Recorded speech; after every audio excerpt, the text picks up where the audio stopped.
Hi everyone, இன்னைக்கு நம்ம கார்த்திக் ரேவதியில் லட்டில் ஆப்பு வைப்பேன்னு பார்த்தியா, மோரில் ஆப்பு வச்சுட்டேன்ற மாதிரி பயங்கரமாக நம்ம கார்த்திக் வந்து மோரில் ஒரு பெரிய ஆப்பா சந்திரகலாக்கும் சிவனாண்டிக்கும் கிண்டி கொடுத்துருக்காரு. அது என்னன்றதை பற்றி பார்க்கலாம். இந்த வீடியோ பிடிச்சிருந்தா லைக் பண்ணுங்கள் அண்ட் மறக்காமல் சப்ஸ்கிரைபும் பண்ணுங்கள். வாங்க வீடியோக்குள்ளே போகலாம்.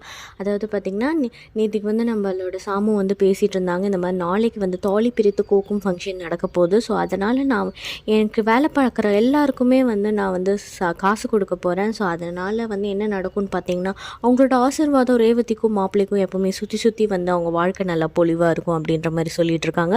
அதனால் வந்து ஒரு 50 லட்சத்தை லவுட்டிட்டு வந்துடுறாங்க. ஸோ அதை வச்சு எல்லாருக்கும் கொடுக்கலான்ற மாதிரி கேஷாக எடுத்துகிட்டு வந்துட்டுருக்காங்க நம்மளோட மண்டபத்துக்கு. இதை வந்து நம்ம பிளான் ஆல்ரெடி வந்து நம்ம சந்திரகலாவும் நம்ம சிவனாண்டியும் வந்து ஆல்ரெடி கூடி பேசிக்கிட்டு இந்த மாதிரி பண்ணலாமா அந்த மாதிரி பண்ணலாமான்னு எப்போ பார்த்தாலும் மொக்க வாங்கிட்டு இருக்காங்கல்ல. ஸோ அந்த மாதிரி இப்போவும் இந்த மாதிரி ஒரு பிளான் வந்து சந்திரகலா சொல்லிடுறாங்க. எங்கள் அக்கா வந்து இன் ஹேண்ட் கேஷாக வந்து ஒரு 50 லட்சத்தை எடுத்துகிட்டு வராங்க. எப்படியாவது வந்து நம்ம ஐடி ஆஃபீஸருக்கு வந்து ஃபோன் பண்ணி சொல்லிவிடுங்க, அவங்க ஏதாவது ரைடு பிடிச்சி விட்ருவாங்க. ஸோ தாலி பிரித்து கோக்குற ஃபங்க்ஷனை முடிச்சு விட்ருவாங்க அப்படின்ற மாதிரி பேசிகிட்டு இருக்காங்க. ஓகே அப்படின்ற மாதிரி நம்ம சிவனாண்டி எப்பவும் போல் பிளான் போட்டிருக்காரு.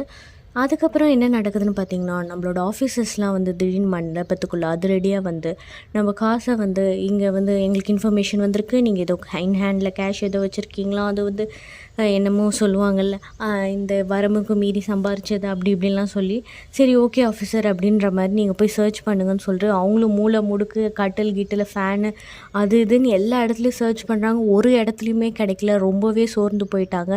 இந்தாங்க ஆரஞ்சு ஜூஸ் குடிச்சிட்டு வீட்டுக்கு போங்கன்னு சொல்லி அனுப்பிச்சிடுறாங்க. அதுக்கப்புறமா அவங்கள அமுச்சு விட்டதுக்கப்புறமா நம்ம சாமுக்கு ரொம்ப குழப்பமாக இருக்குது. என்னடா இது, அவங்க போயிட்டாங்கன்ற சந்தோஷத்தில் இருக்கிறதா, இல்லைனா வந்து இப்படி வந்து காசு எங்கே போச்சுன்னு தெரியாமல் இருக்கிறதா அப்படின்ற மாதிரி குழப்பத்தில் இருக்கும்போது அங்கேருந்து நம்ம ஹீரோ வந்து டேன்னு ஒரு என்ட்ரி கொடுக்குறாரு.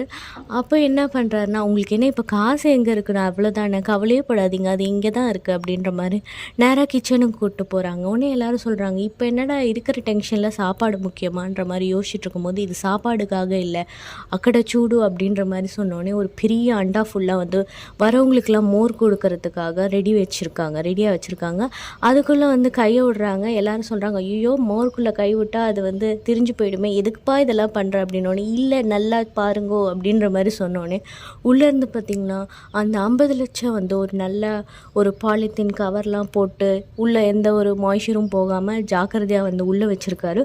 அதை பார்த்து நம்ம சந்திரகலா செம அதிர்ச்சி ஆகிடுறாங்க. நம்ம சாமுண்டேஸ்வரி வா வாட் அ மேன் அப்படின்ற மாதிரி எப்பவும் போல் ரியாக்ஷன் கொடுக்குறாங்க. ஸோ இதுலேருந்து என்ன ஆயிடுச்சுன்னா, முதல் ஆப்புலேருந்து எப்படியோ வந்து நம்மளோட சாமுண்டேஸ்வரியை வந்து காப்பாற்றிடுறாரு நம்ம கார்த்தி ஆஸ் யூஷுவல். ஸோ இதுக்கப்புறம் என்னென்ன ஆப்பெல்லாம் நம்ம சந்திரகலா சிவனாண்டி வைக்க போகிறாங்க, அதை எப்படி நம்ம கார்த்தி சூப்பராக காப்பாற்ற போகிறாருன்றது அடுத்தடுத்த எபிசோடில் நம்ம பார்க்கலாம். இந்த வீடியோ பிடிச்சிருந்தா லைக் பண்ணுங்கள் அண்ட் மறக்காமல் சப்ஸ்கிரைபும் பண்ணுங்கள் ப்ளீஸ். தேங்க்யூ ஃபார் வாட்சிங்.